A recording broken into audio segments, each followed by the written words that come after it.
وإذ قتلتم نفسا فادارأتم فيها والله مخرج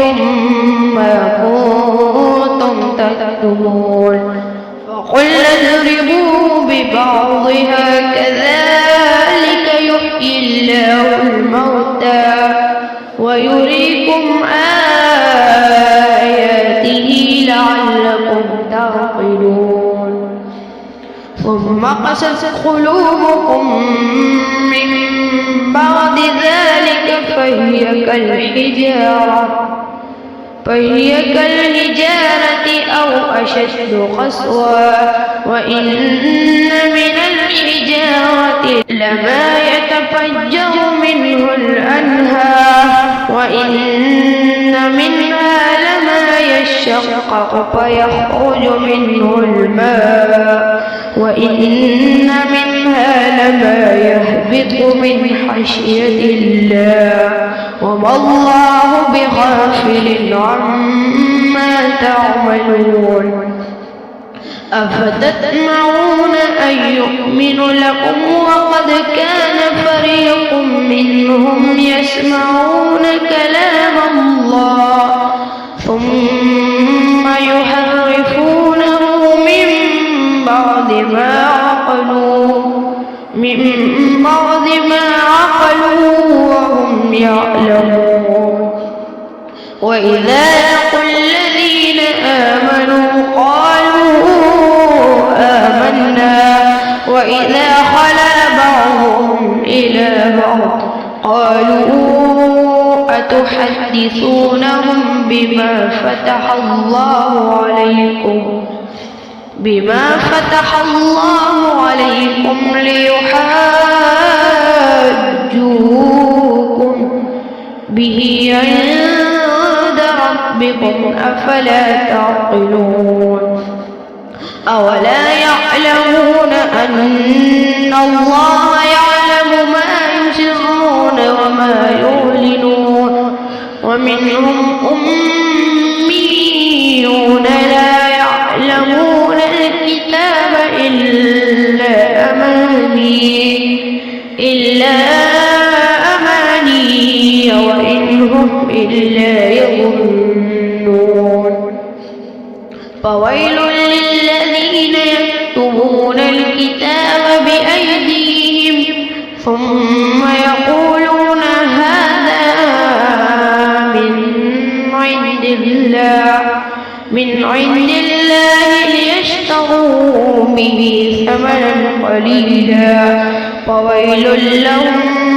مما كتبت أيديهم وويل لهم مما يكسبون وقالوا لن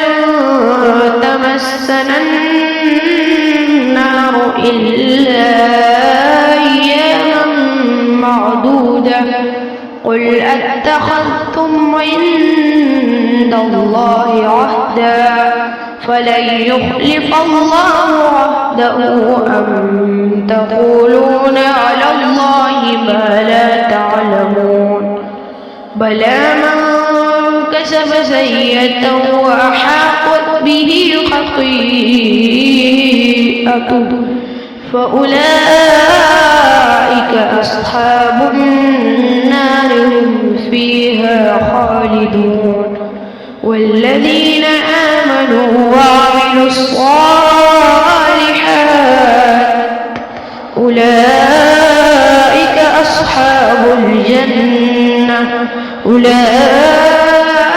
أصحاب الجنة هم فيها خالدون وإذ أخذنا ميثاق بني إسرائيل لا تعبدون إلا الله وبالوالدين إحسانا وذي القربى واليتامى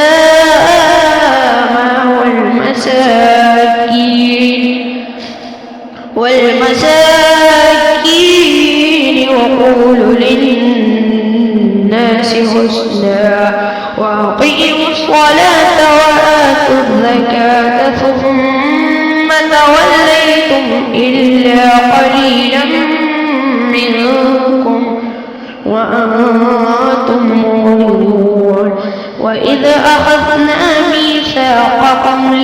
تسفكون دماءكم ولا تخرجون أنفسكم من دياركم ثم أقررتم وأنتم تشهدون ثم أنتم هؤلاء تقتلون أنفسكم وتخرجون فريقا منكم من ديارهم تظاهرون عليهم بالإثم والعدوان وإن يأتوكم أسارى تفادوهم وهو محرم عليكم إخراجهم أفتؤمنون ببعض الكتاب وتكفرون ببعض فما جزاء من يفعل ذلك منكم إلا خزي في الحياة الدنيا ويوم القيامة يردون إلى أشد العذاب وما الله بغافل عما تعملون